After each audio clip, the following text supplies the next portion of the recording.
শতাব্দী এক্সপ্রেসে ট্রাভেল করলে ট্রেনের খাবার কেমন পাওয়া যায় আজকের ভিডিওতে সেটাই তোমাদের সঙ্গে শেয়ার করব। গরম গরম কচুরির সঙ্গে কি কি দিল আর ডিনারে কেমন খাবার পেলাম সবটাই দেখাবো।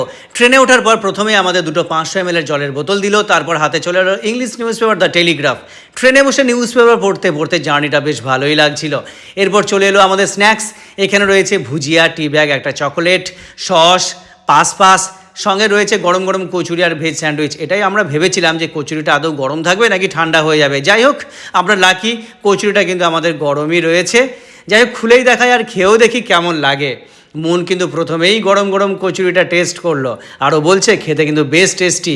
তবে আমার সবচেয়ে বেশি ভালো লেগেছে কচুরির সাথে এই ভেজ স্যান্ডউইচটা। এর আগে হাওড়া ফুড কোর্টেও আমরা ভেজ স্যান্ডউইচ খেয়েছিলাম, কিন্তু অতটা ভালো লাগেনি।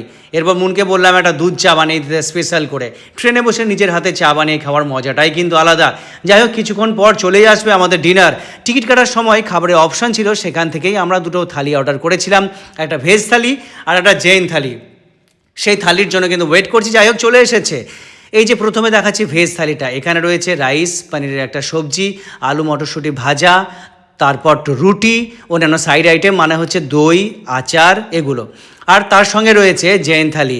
এখানে রয়েছে মটর পনির, ডাল, ভাজা, রাইস, আলাদা প্যাকেটের রুটি, সঙ্গে রয়েছে দই। সব মিলিয়ে শতাব্দী এক্সপ্রেসে আজকের খাবারের অভিজ্ঞতা আমাদের কেমন হলো সেটা তো তোমাদের দেখালামই। তবে আমার ব্যক্তিগতভাবে স্ন্যাক্সের মধ্যে কচুরি আর ভেজ স্যান্ডউইচটাই সবচেয়ে বেশি ভালো লেগেছে।